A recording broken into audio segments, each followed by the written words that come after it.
은혜의 물결이 밀려옵니다라는 제목으로 오늘 또 말씀을 나누도록 하겠습니다. 오늘 본문 1절, 2절에 보면 하나님 앞에 나올 때 어떻게 나와야 되는지를 말씀해 주고 있습니다. 여러분, 오늘 이 자리에 하나님 앞에 나올 때 어떤 마음으로 나오셨는지 한번 점검하시면서 우리 1절, 2절 한번 읽어보겠습니다. 시작. 온 땅이여 여호와께 즐거운 찬송을 부를지어다. 기쁨으로 여호와를 섬기며 노래하며 그의 앞에 나아갈지어다. 자, 오늘 주님 앞에 나올 때 어떻게 나오냐면 찬송을 부르며 기쁨으로 나오라고 말씀하고 있습니다. 여러분, 정말 주님 앞에 나오실 때 찬송이 있었고 기쁨이 있으셨습니까? 여기 있는 모든 분들은 그런 줄 믿습니다. 오늘 아마 이 자리에 오실 때에 깨끗한 옷도 아마 입으셨을 것이고 또 얼굴에 이렇게 분도 칠하신 분들도 계시고 아무튼 외적인 모습을 잘 갖추고 왔습니다. 근데 정말 중요한 게 있는데 우리가 놓치고 있는 게 있는데 바로 내 내면에 외적인 것들은 잘 준비가 되었지만 내 내면에 하나님을 찬양하고 하나님을 예배할 준비가 되어 있지는 않은가 한번 우리가 점검을 해봐야 합니다. 하나님은 우리에게 뭐라고 말씀하시냐면 억지로 하지 말라고 말씀하세요. 억지로 기뻐하고 억지로 즐거워하는 것이 아니라 우리의 내면에서부터 나오는 즐거움과 기쁨으로 이 예배에 참여하라고 하십니다.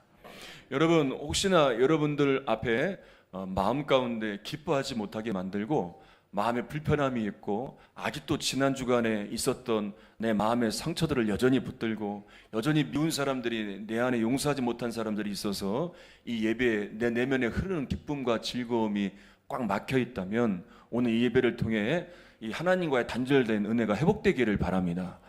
여러분, 이 예배뿐만이 아니라 우리의 삶에서도 마찬가지입니다. 하나님께서 원하시는 건 이 예배에만 찬송이 있고 기쁨이 있는 것이 아니라 우리의 삶에서부터 삶에 임하는 삶의 모든 영역 가운데에도 우리 마음에서부터 나오는 즐거움과 기쁨이 있기를 원하시는 것입니다. 예를 들어서 만약에 부부가 매일 싸우는 부부가 있어요. 그리고 매일 싸우다 보니까 각방을 쓰고 서로 말도 안 해요. 혹시 여기 며칠 동안 말 안 하고 계신 분들 계실지 모르겠지만 말도 안 하고 싸워서 막 그런 부부가 있다고 해봅시다. 그런데 다른 사람들과 만날 때면 어떤 모임에 가면 완전히 달라지는 거예요. 그때는 말도 하고 그때는 서로 사랑하는 것처럼 하고, 근데 그것은 진짜 사랑이 아니죠. 그냥 하는 척 하는 거잖아요. 주님과의 관계도 마찬가지예요. 우리가 예배를 통해서 정말 주님을 사랑하는 것처럼 보이고 이 예배를 드리면서 찬양하는 것처럼 하는 게 아니라 정말 내 안에서 우러나오는 진짜 찬양, 진짜 예배, 진짜 하나님께 드려지는 나의 봉사와 헌신, 내 몸과 마음을 드릴 때 그 예배를 통해 내 내면에 흐르는 물밀듯 넘치는 은혜가 있는 거예요. 감사한 건요, 하나님은 우리가 그렇게 부족하지만, 우리가 그렇게 무지하고 연약하지만 하나님은 우리를 포기하지 않고 오늘도 이 자리에 이끌어 주셨고 그 은혜를 예비하시고 준비하기를 베풀어 주시기를 원하세요. 여러분, 이 예배를 통해서 오늘 특별히 이 6월달 열린 예배를 통해서 여러분 내면에 막혀있는 것이 뚫리고 하나님이 물밀듯 부어주시는 그 은혜의 감동을 누리시는 귀한 시간이 되기를 주님의 이름으로 축원합니다. 자, 그래서 오늘 본문의 말씀을 통해서 그러면 이 내면에 흐르는 은혜를 어떻게 회복할 수 있는가, 그걸 좀 하나하나 좀 해결하려고 하는데 그 답이 뭐냐, 오늘 본문의 말씀을 보면 4절에서 말씀하고 있는 게 있어요. 한번 4절 읽어보겠습니다. 시작.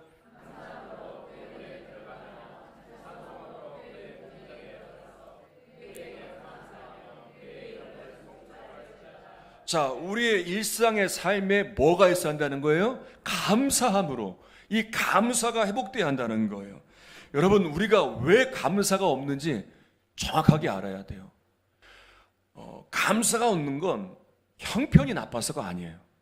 상황이 안 좋아서가 아니에요. 그래서 감사하지 못하는 게 아니라 내가 기대하는 것과 다르기 때문에 그런 거예요. 그래서 자꾸만 부족한 걸 봐요. 자꾸만 없는 것만 보는 거예요. 그리고 자꾸 남과 비교하게 되는 거예요. 그래서 성경에서는 아예 감사를 명령하셨어요. 감사해라. 감사해야 한다. 그리고 아예 절기까지 만들어 주셨어요. 왜냐하면 이 감사가 무뎌지고 무너진 우리를 깨워주기 때문에요. 그래서 특별히 문제가 있을 때, 또 어려움이 있을 때, 내 신앙이 곤고하고 정말 황폐해 갈 때, 그럴 때 우리는 감사해야 되는데 뭘로 감사하냔 말이에요. 내 여건은 지금 이런데, 나의 삶에는 이 문제가 너무나 많은데 뭘로 감사하냔 말이에요. 그때 감사할 이유가 있는데, 그건 뭐냐, 바로 그때 찾아야 할 것이 이미 주신 은혜를 기억하는 거예요. 그리고 지금도 여전히 함께 하시는 주님을 바라보는 거예요. 그리고 앞으로도 우리를 이끄실 주님을 기대하는 거예요. 그러면 감사를 하게 되고, 이 감사가 우리를 살리는 거예요. 지난 주간에 한 목사님과 여러 가지 이야기를 하면서 교제할 시간이 있었습니다. 이 목사님의 아이가 오랫동안 병원 생활을 했어요. 근데 이 아이도 원인을 몰라요. 원인을 모르는데 계속 아픈데 이 고통이 얼마나 심하냐면 정말 죽을 것 같은 고통을 정말 뭐 순간순간 경험하는 거예요. 병원에서도 병명이 나오지 않아요. 그렇게 한동안 오랫동안 고생을 하다가 진짜 하나님의 기적 같은 은혜로 깨끗이 나았어요. 이렇게 아멘도 잘 안 하시잖아요. 남의 일이니까. 깨끗이 나았어요.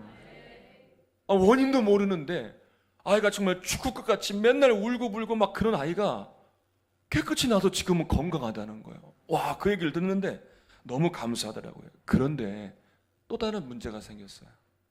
하나가 해결되니까 또 다른 아이가 이제 문제가 생긴 거예요. 이 아이가 이제 어떤 큰 충격을 받아서 학교 생활도 적응을 못하고, 그리고 방황을 하는데 너무 큰 방황을 하는 거예요. 좀 심각할 정도로. 그래서 선생님들도 어떻게 할 수가 없어서 집에서 이렇게 돌보고 있는 거예요. 근데 이 아이의 이야기를 하면서 금세 눈물이 뚝뚝 떨어질 것처럼 눈물이 꽉 고여 계시는 거예요. 참 힘드시겠다, 그 마음이 드는 겁니다. 그런데 이야기가 그것으로 끝나지 않았어요. 그 다음 이야기를 하시는데, 그런 가운데에도 교회의 비전을 말씀하시는 거예요. 여러분, 이게 중요한 거예요. 교회에 사람들이 자꾸 오니까 이 시골 교회에 자리가 없어서 교육관에 이렇게 화면을 설치해서 예배를 드릴 정도라고 하는 거예요. 시골 교회에. 아멘 좀 해보세요. 여러분, 저희 교회도 이제 이 자리가 꽉 차서 자리가 없어서 카페에도 영상을 틀고 교육관에도 영상을 틀고 마당에도 천막을 치고. 욕심이 과한가요? 그래도 아무튼 그런 역사가 일어날 줄 믿습니다. 그런 얘기를 하시는 거예요. 그래서 이제 교회를 건축을 해야 되는데 그냥 교회를 건축하지 않고 하나님 주신 비전을 품고 정말 큰 비전의 일들을 이야기하더라고요. 이야, 그런데 이 말씀을 하시면서 그 눈가에 고여있는 눈물이 싹 사라지고 그 얼굴이 환하게 피어있더라고요. 새벽마다 우리가 신명기 말씀을 읽고 있습니다. 신명기 말씀을 읽으면서 깨닫는 건, 반복적으로 말씀하시는 건 두 가지로 요약할 수 있더라고요. 하나는 뭐냐면 순종하라는 거, 그리고 또 하나는 뭐냐면 잊지 말라는 거예요. 하나님이 어떤 은혜를 베푸셨는지, 애굽에서 어떻게 출애굽하셨고 광야에서 어떻게 이끄셨는지 그거 잊지 말라는 거예요. 그리고 그렇게 하신 하나님을 붙들고 전쟁을 할 때도 담대하고, 그리고 약속의 땅에 가서도 두려워하지 말고 그렇게 하나님만 붙들고 살라는 거예요. 그리고 그것을 경험하지 못한 후손들에게 알려주고 전하라는 거예요. 여러분, 우리가 위기를 경험할 때마다, 우리가 인생을 살아갈 때마다 기억해야 할 것이 있어요. 그건 뭐냐면 하나님께서 지난날 나에게 어떻게 역사하셨는지를 기억해야 돼요. 하나님이 주신 은혜와 복을 잊지 말아야 돼요. 어제 학생부 예배를 드리면서 학생부 예배 시간에 아이들에게 말씀을 전하고 이제 하나님께 주신 은혜를 적어보라고 했어요. 그래서 아이들이 이렇게 적어서 이게 나눔을 하는데 이런 이야기를 해요. 교회에 나온 것도 은혜고, 부모님이 교회 다니시는 것도 은혜고, 공부할 수 있는 것도 은혜고, 친구와 화해할 수 있는 것도 은혜고, 여러 가지 은혜의 일들을 고백하는 거예요. 그리고 그 다음 질문이 뭐였냐면 이거였어요. 그 다음 질문이, 하나님께 지금 소홀하지는 않습니까? 자, 하나님 주신 은혜는 이런데 지금 하나님께 소홀합니까? 소홀하지 않습니까? 질문을 던졌는데 아이들이 솔직하잖아요. 다 뭐라고 얘기하냐면 다 모두 다 하나님께 소홀합니다 라고 이야기를 하는 거예요. 예배에 소홀하고, 기도에 소홀하고, 봉사에 소홀하고, 전도에 소홀하고, 다 소홀합니다. 여러분, 이게 아이들만의 고백인가요? 우리들의 고백이기도 하잖아요. 하나님으로부터 받은 은혜와 복은 정말 놀라워요. 정말 놀라워요. 갚을 길이 없어요. 놀라운 기적 같은 역사예요. 여러분, 나 한 사람, 이런 나 같은 사람이 변화된 것, 이 자리에 구원받아 하나님을 찬양하는 자리에 서 있는 것, 예배하는 자리에 서 있는 것, 이것 자체가 정말 기적이고 놀라운 은혜고 사랑이잖아요. 그리고 이 외에도 말할 수 없는 기적 같은 은혜는 우리의 삶에 있어 왔습니다. 그런데 우리 한번 솔직하게 한번 우리의 신앙의 모습을 점검해 보자고요. 고백하자고요. 우리 아이들에게 질문했던 것처럼 여러분들에게도 한번 질문해 볼게요. 지금 여러분은 하나님께 소홀합니까? 묻진 않을게요. 속으로만 답을 하지 마시고 속으로만 답하세요. 여러분들에게. 지금 여러분은 하나님께 소홀하십니까? 소홀하지 않으십니까? 하나님이 주신 은혜에 비하면, 하나님이 주신 복에 비하면 우리가 하나님께 솔직히 소홀한 것이 솔직한 고백일 거예요. 그런데 우리가 다시 하나님에 대한 열정을 회복할 수 있는 길이 있어요. 그 첫 시작, 첫 출발이 뭐냐? 오늘 본문에서 말씀하고 있는 것처럼 뭐함으로?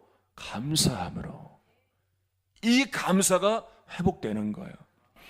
부모에게 잘하는 효자들 있죠. 부모에게 잘하는 사람들을 보면 왜 잘하는지 아세요? 은혜를 아는 거예요. 여러분, 어떤 효자가 지금 부모의 잘하는 걸 보고 효도하겠습니까? 이전에 그렇게 키워주시고 낳아주셔서 키워주시고 길러주시고 그렇게 어린 시절부터 지금까지 이르기까지 도우시고 함께 하신 그 부모의 은혜를 기억하면서 잘하는 것 아니에요. 지금은 떨어져 살지만, 지금은 부모님과 함께 하지 않지만 예전에 그 은혜들을 기억하며 잘하는 것 아니겠습니까? 그런데 그 부모의 은혜를 보지 못하면, 기억하지 못하면 해준 게 뭐가 있냐고 그렇게 불평할 것 아니에요. 하나님에 대해서도 마찬가지예요. 우리가 하나님의 은혜를 모른다면, 기억해내지 못한다면 소홀할 수밖에 없어요. 하나님과 관계된 예배, 기도, 봉사, 전도에 열심히 할 수 없어요. 그리고 온갖 세상적인 것들로만, 내 육신적인 것들로만 분주하게 살아갈 수밖에 없어요. 그래서 감사가 중요한 거예요. 그리고 감사가 나오면 분명한 은혜가 있는데 그 말씀을 하고 있습니다. 3절 한번 읽어볼게요. 3절 시작. 여호와가 우리 하나님이신 줄 너희는 알지어다. 그는 우리를 지으신 이요 우리는 그의 것이니 그의 백성이요 그의 기르시는 양이로다. 여러분, 이 감사가 나오면 하나님이 어떤 분이신 줄 알게 되는 거예요. 하나님의 은혜를 보게 되고요, 눈이 열리게 되면서 찬송이 나와요. 지금의 상황이 이렇게 힘들고 나를 짓누르고 어렵지만 하나님을 알게 될 때 그런 상황을 뛰어넘는 감사, 그런 상황을 뛰어넘는 찬양, 그런 상황을 뛰어넘는, 다시 한번 할게요, 그런 상황을 뛰어넘는 감사, 그런 상황을 뛰어넘는 찬양이 나온다는 거예요. 그리고 더 놀라운 건요, 그런 감사와 찬양을 통해 이 모든 것을 딛고 일어설 수 있는 소망과 능력과 은혜를 하나님이 부어주시는 거예요. 3년 전쯤에 괴산의 지역 내의 한 교회에 큰 화재가 났어요. 가서 보니까 교회가 다 전소가 됐어요. 완전히 다 타버렸어요. 그리고 나서 하나님의 은혜로 그 교회가 다시 지어지게 되었어요. 그리고 나서 다시 방문을 했어요. 근데 화재가 났을 때 가서 목사님을 위로해 주려고 가서 보니까 뭐 할 말이 없더라고요. 뭐 교회와 이게 한순간에 다 타버리니까 어디 거할 데도 없으시니까. 그런데 놀라운 건 목사님 예배는 어떻게 하십니까? 물어봤더니 성도들하고 많진 않지만 그 많지 않은 성도들과 함께 마을 회관에서 여전히 예배 드린다는 거예요. 그러니까 교회가 불이 탔다고 하나님을 원망하거나 예배를 포기하거나 그게 아니라 오히려 하나님의 은혜를 붙들고 이곳에 새로운 성전이 세워질 것을 기대하고 있더라고요. 그리고 교회가 너무나도 잘 건축이 된 걸 봤어요. 그러면서 목사님께서 하나님 주신 은혜들을 이야기하는 거예요. 좋은 또 건축하시는 분을 만나게 되고 건축비를 절감하게 되고 여기저기서 막 도와주고 후원해주고, 그리고 무엇보다 기독교 연합회 80개 교회가 함께 협력하며 이런 적이 없었는데 그렇게 도와서 잘 세워지게 되었다는 거예요. 여러분, 우리의 마음에 평안이 사라지고 기쁨이 사라진 이유가 무엇이겠습니까? 마음이 공허해지고 때로는 사는 의미도 잃어버릴 때도 있고 내가 또 불행하다고 생각을 하고. 여러분, 내가 성공하지 못해서가 아니에요. 남들보다 내가 더 못 가졌기 때문도 아니고요. 이유는 하나예요. 하나님의 은혜를 잊어버렸기 때문에 그래요. 우리 3절을 다시 한번 읽어보겠습니다. 시작. 여호와가 우리 하나님이신 줄 너희는 알지어다. 그는 우리를 지으신 이요 우리는 그의 것이니 그의 백성이요 그의 기르시는 양이로다. 여러분, 하나님은 우리를 지으셨어요. 우리를 지으신 그분이 우리를 책임지시는 거예요. 그래서 기르시는 양과 같이 목자가 양을 책임져 기르는 것처럼 우리를 기르시는 목자 되신 하나님, 우리는 기름받는 양이라 말씀하고 있습니다. 먹을 것을 공급해 주시고 안전하도록 보호하시고 올바른 길로 가도록 인도해 주세요. 그런데 이런 하나님을 제대로 모르니까 우리가 절망하게 되고 하나님을 의심하게 되고 내 인생이 왜 이렇게 불행한지 낙심과 불평과 한없는 원망으로 빠지게 되는 것이죠. 시편 40편 1절부터 2절까지를 한번 읽어보겠습니다. 시작.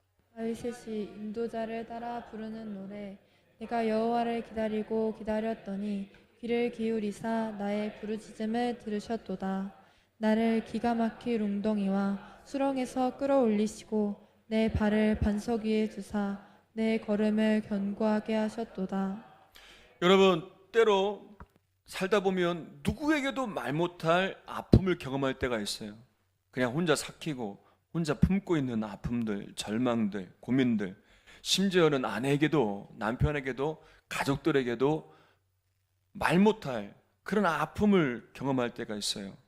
그때 얼마나 마음이 힘듭니까? 그렇게 참고 사는 것이 얼마나 고통스럽습니까? 그런데 놀라운 건 하나님은 다 아신다는 거예요. 그리고 우리의 부르짖음을 들으신다는 거예요. 나를 기가 막힌 웅덩이와 수렁에서 또 끌어올리신다는 거예요. 그분이 우리가 믿는 하나님이시라는 거예요. 우리는 그런 하나님의 자녀란 말이에요. 텍사스의 한 교회를 담임하고 있는 한 목사님의 이야기입니다. 이 목사님의 어린 시절에 바다를 처음 봤대요. 이 바닷가에 이제 삼촌이 데리고 갔습니다. 그리고 바다를 처음 보고 놀란 게 뭐냐면 계속 끊임없이 물밀듯 밀려오는 파도가 놀라운 거예요. 이게 멈추지 않고 파도가 계속 밀려오는 거예요. 그러면서 삼촌이 이런 말을 해요. 이 파도는 10년 전에도 멈추지 않고 계속 밀려왔고 100년 전, 1000년 전에도 계속 밀려왔단다. 그리고 우리가 죽고 나서도 이 파도는 변함없이 밀려올 것이다. 그런 이야기를 들었어요. 그리고 이 목사님이 이제 막 모래를 막 몸에 묻혀서 바다에 들어가면 밀려오는 파도에 이제 모래가 또 깨끗이 씻겨지고 또 다시 또 모래를 묻혀서 들어가면 이 모래가 다시 또 씻겨지고 계속 파도가 밀려오면서 몸에 있는 모래를 깨끗이 씻어내는 걸 경험한 거예요. 이제 이 어린 시절 경험한 이야기를 설교 시간에 예화로 하면서 이 목사님이 그런 말씀을 하셨어요. 하나님의 은혜는 이와 같아서 우리가 1000번을 넘어져도 우리를 향해 파도와 같이 다시 밀려옵니다. 여러분, 우리는 계속 넘어지지만, 우리는 계속 죄 가운데 살지만, 우리는 계속해서 반복적으로 연약함과 부족함을 지니고 살지만, 그러나 하나님의 은혜는 변함없이 멈추지 않고 파도가 밀려오는 것처럼 계속 밀려오는 거예요. 그래서 우리가 하나님의 은혜의 파도 앞에 서서 그렇게 고백할 때마다 하나님, 제가 또 지난주에 넘어졌습니다 라고 말할 때 또 하나님께서 용서의 파도로 우리에게 채워주시고, 우리가 또 다음 주에 와서 또 제가 지난주에 죄를 지었습니다 그렇게 고백해도 또 은혜로 우리를 채워주시고, 그 모래가 더러워진 그 어린 목사님을 깨끗이 파도가 밀려와 깨끗해 하는 것처럼 우리가 죄 가운데 살아와서도 오늘 이 시간 이 예배에 나오면 주님이 또 물밑듯 밀려오는 파도의 은혜로 우리를 깨끗하게 해주시는 거예요. 여러분, 이 은혜는요 정말 우리에게 놀라운 은혜예요. 이 은혜를 보는 눈이 열린다면, 이 은혜가 믿어진다면 우리는 매일의 삶에 하나님을 향하여 감사할 수 있고, 내면에서 넘쳐나오는 찬양과 기쁨과 즐거움이 계속해서 물밀듯 일어나게 될 것입니다. 우리 시편 100편 5절 마지막으로 한번 읽어보겠습니다. 시작. 여호와는 선하시니 그의 인자하심이 영원하고 그의 성실하심이 대대에 이르리로다. 여러분, 은혜의 눈이 열린 자들의 고백이 5절의 고백이에요. 여러분, 이 고백이 우리에게서 나와야 돼요. 이 눈이 열리고 이 고백이 나오면 우리는 못 이길 죄가 없고, 어떤 문제에도 어떤 일에도 두려워하거나 절망하지 않을 수 있어요. 하나님의 물밀듯 흘려오는 그 은혜를 누리시는 여러분들 되셔서 다시 신앙이 회복되어지는 귀한 역사가 일어나기를 주님의 이름으로 축원합니다. 우리 지난 주일 저녁에 불렀던 찬양인데 다시 한번 우리 찬양하도록 하겠습니다.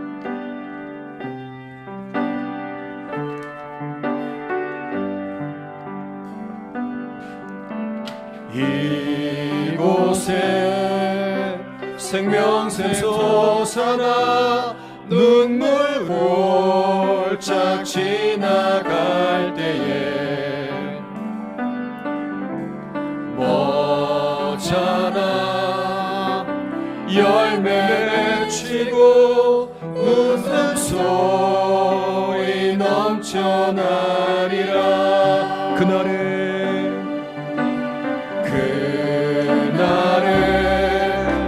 하늘이 열리고 모든 이가 보게 되리라. 마침내 꽃들이 피고 마침내 꽃들이 영광의 주가 오시리라. 영광의 주가 오시리라. 한 번 더. 그날에 하늘이 열립니다.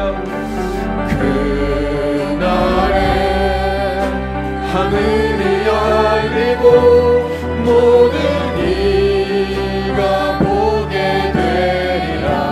마침내 꽃들이 피고 마침내 꽃들이 피고 영광의 주가 오신 꽃들도 부르며 꽃들도 부르며 바람도 넓은 바다도 찬양하라 찬양하라 예수를 하늘에 울리며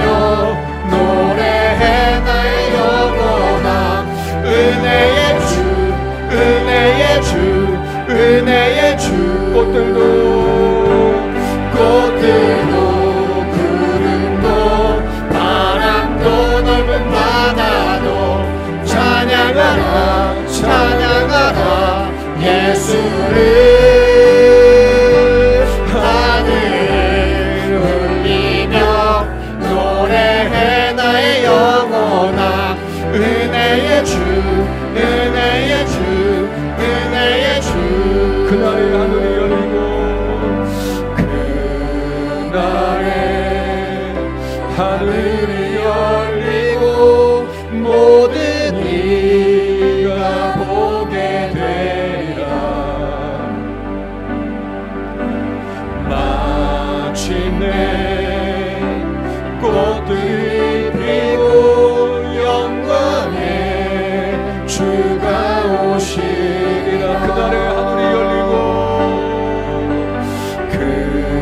그날에 하늘이 열리고 모든 이가 보게 되리라 마침내 꽃들이 피고 영광의 주가 오시리라 그날을 기대하면서 꽃들도 구름도 바람도 넓은 바다도 찬양하라 찬양하라 예수를 하늘을 울리며 노래해 나의 영혼아 은혜의 주 은혜의 주 우리 다 같이 일어나서 찬양합니다. 꽃들도 구름도 바람도 우리 손들과 찬양합시다. 하나님을 향하여 눈을 들어주며 찬양하라 예수를 하늘을 울리며 노래해 나의 영혼아 은혜의 주 은혜의 주 은혜의 꽃들도 구름도 바람도 넓은 바다도 찬양하라 찬양하라 예수를 하늘을 울리며 노래해 나의 영혼아 은혜의 주 은혜의 주 은혜의 주 주님의 높고 위대하심을 주님의 높고 위대하심을 내 영혼이 찬양하라 주님의 높고 높고 위대하심을 내 영혼이 찬양합니다. 내 영혼이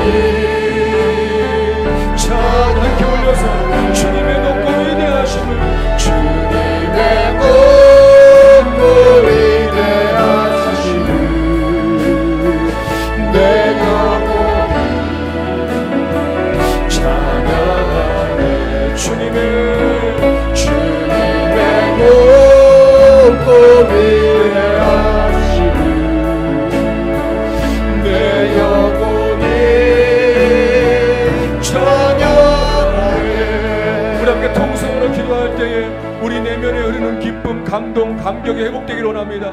주님을 찬양하며 주님께 감사하며 주님께 영광 올려드리는 참된 예배자의 삶이 회복될 수 있도록 역사하소서. 우리 주여 한번 부르짖고 통성으로 기도하겠습니다. 주여 살아계신 하나님, 역사하신 하나님, 우리의 닫힌 마음을 열어주소서. 우리의 눈과 귀가 열리게 하시고 하나님의 은혜를 보게 하소서. 우리 내면에 흐르는 찬양과 감사와 기쁨과 즐거움을 가지고 하나님께 영광 올려드립니다. 주님을 찬양하며 주님께 영광 올려드리는 우리 믿음의 성도들에게 하나님 한영원 은혜를 모으시고 막혀있는 은혜가 회복되게 해주시고 절망과 낙심의 마음들이 사라지고 기대와 소망을 가지고 하나님께 나아가기를 원합니다. 우리 안에 열정을 회복하게 하시고 불붙는 충만한 은혜를 부어주셔서 아버지 하나님, 우리가 언제나 어디서나 하나님을 찬양하며 하나님께 헌신하며 하나님을 위해 사는 귀한 인생들이 될 수 있도록 역사해 주시옵소서. 열정을 잃어버리고 열심을 잃어버리고 하나님의 은혜가 메말라 있는 우리들을 회복시켜 주시옵소서. 은혜의 감동이 물들듯 밀어오기를 원합니다. 이 시간 머리를 채우소서. 우리